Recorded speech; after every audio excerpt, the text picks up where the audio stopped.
What is the most unforgivable thing a family member has done to you? My sister has only had one person to rely on from a young age, and that person was me. We come from a broken family with one parent who was around only until I was 5 and the other who was stuck in a cycle of addiction. Due to our situation, I had to grow up quickly and shielded her from as much as I could. She was obviously aware of what was going on, but I tried to keep her out of harm's way. I began by stealing from our mother to ensure we had food and that the bills were paid. I got a part-time job at 13 because we couldn't rely on our mother, and when I graduated, I immediately got 2 jobs, and we moved out. I had to support my sister through high school, which wasn't easy due to obvious reasons. At the same time, I was struggling to make ends meet month by month to cover our bills. At 19, she finally graduated after being held back a year. She changed her attitude a lot, started working, and had her own place by the time she was 21. Finally, I had a chance to do something for myself and pursue a degree. As a result, I landed a much better job. Unfortunately, this happened just before the pandemic hit, and I went from being hired to being fired because I was a new hire. Now, the reason I'm sharing all of this is not to pat myself on the back but to explain why my reaction is the way it is. I found myself out of work, on the verge of losing my apartment, and with only one person I expected to be able to turn to, my sister. At this point, she was recently married and lived, still lives, obviously, with her husband. So, I asked if I could stay with her for a few weeks, or at most a few months, until I found a new job. Her answer was a resounding no. I was taken aback, but it remained a no. A week or two later, I was kicked out of my apartment, and I asked again, receiving the same response. At this point, I was homeless. The only reason I didn't end up sleeping on the street was that I could stay with a few friends temporarily. I rented a room with several roommates for a while, eventually got a job in my field again, and now I'm doing fine. However, I have not spoken to my sister since. She has called, messaged, banged on my door, sent crying voice messages, apologized dozens of times, tried to explain herself, attempted to meet me at my job, sought out my friends. She did everything to reach out. She claims her husband refused to let me stay, and he even reached out to beg me to reach out. But for me, the one time I needed her, she essentially told me to fend for myself. I feel like it was the final push I needed to close that chapter of my life. I feel bad, but just not bad enough, I guess? Even my friends and my girlfriend are on my case, urging me to forgive her. Initially, they understood, but now they think I'm being an asshole. What would you guys do? Update, I, 29M, can't seem to forgive my sister, 26F, after she completely bailed on me when I was on the brink of being homeless, May 10, 2021. Many people inquired about what happened, and some asked me to provide an update. While I wasn't sure whether or not I should, I eventually decided to go ahead with it.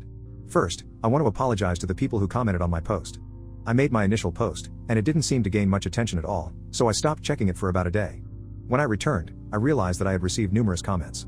Unfortunately, I discovered that this subreddit locks comments after a certain number has been reached or a certain amount of karma has been accumulated. Regrettably, I wasn't aware of this unusual rule, so that's on me. I did read most of the comments and would like to thank everyone who offered advice or expressed support. Now, to address some questions that I couldn't answer in my previous post and to correct some misconceptions.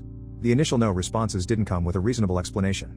I only found out her reason, which was that her husband wasn't okay with it, later on. She didn't know she was pregnant when she declined my request, and most of this happened before she would have even been pregnant in the first place. Much of this took place over a year ago, as I mentioned in the post. I am not an anti-vaxxer or dirty or something. Some comments theorized this might be the reason for her refusal. I received my 2 vaccination shots as soon as I could. While my personal hygiene isn't exactly anyone's business, I shower once a day, and my apartment is spotless. Many pieces of advice and comments seem to come from the perspective of functional families with a functional family structure. That is not the case here. The primary reason I am so devastated about this situation is that it isn't a case of I don't want my cousin to stay in my house, he can stay somewhere else. This is a case of me sacrificing my entire youth and a significant portion of my early adult life for someone I had no part in creating and no parental responsibility for.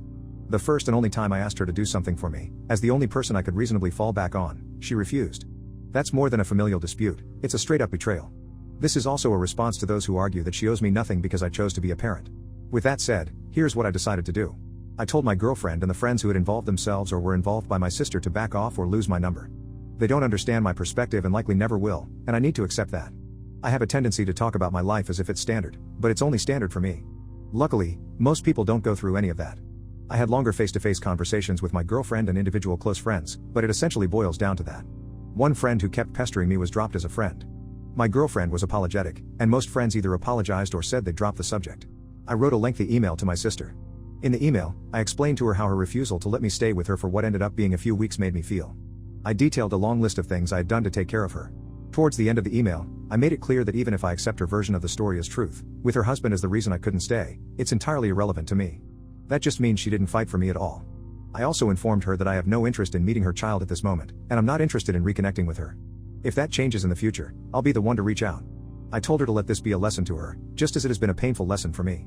In summary, I have decided to move on while leaving the door slightly ajar. She has responded a lot since that moment, and it seems she's struggling to accept it, but I haven't responded since.